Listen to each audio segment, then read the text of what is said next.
Bienvenidos de nuevo a Acción Positiva. Estamos hablando de gobernabilidad con el general Benjamín Godoy Búrbano. Y él en el segmento anterior resaltaba estos puntos claves, esos 4 pilares sobre los cuales está asentada la gobernabilidad. General, obviamente no puede ser uno solo de estos pilares, ¿verdad? Porque si uno no está, el otro desaparece. Entonces usted hablaba, por ejemplo, de Estado de Derecho, hablaba de rendición de cuentas. Cada uno de ellos por sí solo constituye prácticamente un tema muy extenso, ¿no? Ahora, ¿cómo lograr nosotros, por ejemplo, ese respeto al Estado del Derecho? Yo creo que, por ejemplo, acaba de haber en la región centroamericana el ejemplo de Honduras, en el cual una autoridad, el presidente, quiso pasar por encima de la ley.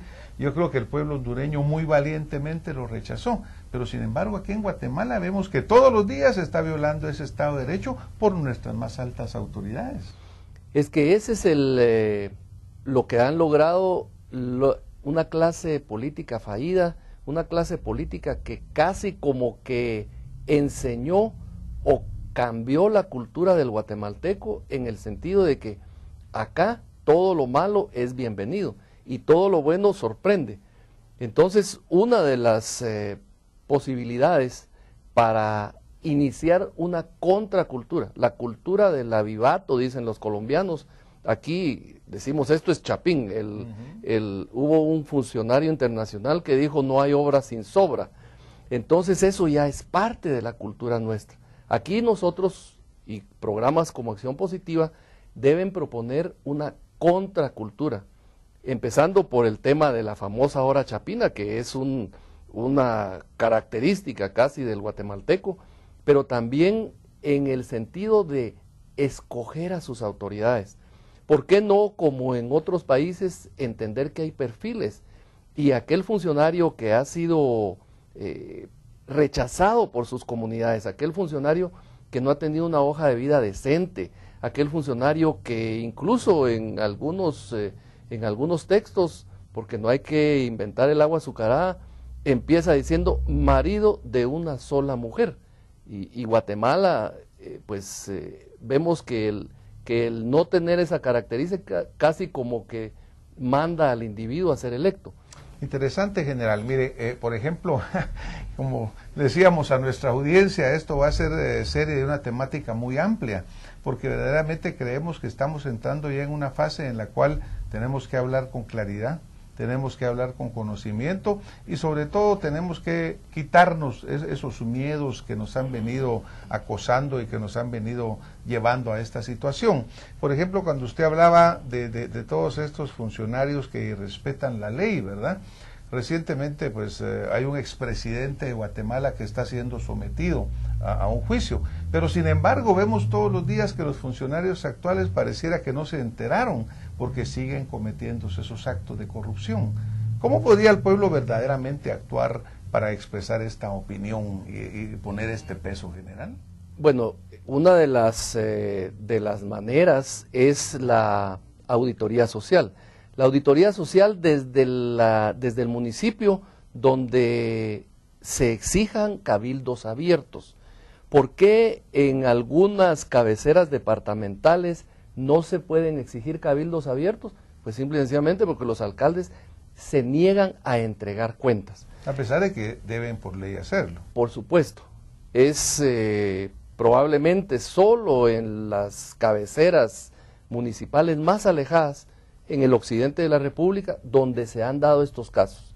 Luego, a nivel de las cabeceras departamentales, ser muy cuidadosos de quienes van a integrar los comités de desarrollo departamental, los comités de desarrollo municipal, porque generalmente en estas que se llaman redes de corrupción, ya Guatemala es un estudio de caso sobre cómo se integran redes de corrupción, de esto es desde la parte gubernamental, y las redes del crimen, que es la parte que se beneficia de esa. De hecho, el negarse a entregar cuentas por parte de las autoridades de gobierno, del Congreso, de los jueces y de los alcaldes es una de las cuestiones que más afecta a la gobernabilidad. Claro que cuando un alcalde o un funcionario se niega a entregar cuentas, está actuando al margen de la ley. Naturalmente que esto lo vemos en todos los niveles en Guatemala, pues habremos visto el gobierno actual haciendo hasta lo imposible por evitar la rendición de cuentas en los programas sociales como Mi Familia Progresa, ¿no? Entonces, la pregunta verdadera es, digamos, cómo podemos los guatemaltecos ejercitar nuestro derecho, saber que ese derecho existe. Porque sí, hemos hablado de este pueblo que ha aguantado tanto por tanto tiempo, que se ha acostumbrado a aceptar ciertas cosas como malas, ¿verdad? Malas como buenas. Entonces dice uno, ¿cómo rompemos este círculo, ¿verdad? General, yo tal vez vuelvo a traerlo al mismo punto, de decir cómo ejerce el guatemalteco su autoridad. Tal vez primero cómo la conoce que la tiene y luego cómo la ejerce. Primero hablaba yo de que la organización social es fundamental.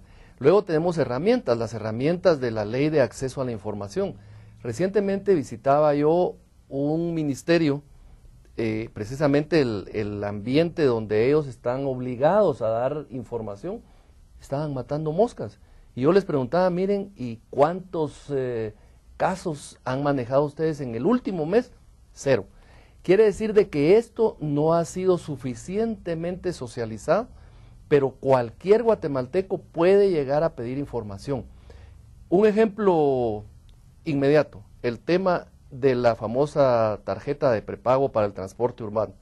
A mí me molestaba, me ofendía ver esas cantidades de personas a unas cuadras de acá, madrugando, pasando penas. Llegó un momento que incluso eran víctimas de asaltos y no hubo nadie más que las señoras diputadas que muy valientemente han estado abanderando la causa prácticamente la causa de la sociedad. Pero entonces, organización social, uso de los recursos que poco a poco se han ido facilitando, y uno de esos es la ley de libre acceso a la información. Bueno, en realidad el guatemalteco necesita que se le respete, pero para que se le respete, se tiene que dar a respetar. Tenemos que saber cuáles son nuestros derechos, cuáles son nuestras obligaciones. Yo creo que lo que está abriendo acá el general como punto de diálogo es sumamente importante, porque yo sí creo que hay que darle un alto, un hasta aquí, a este constante abuso que se hace del pueblo de Guatemala. Vamos a una pausa y regresamos con más Acción Positiva.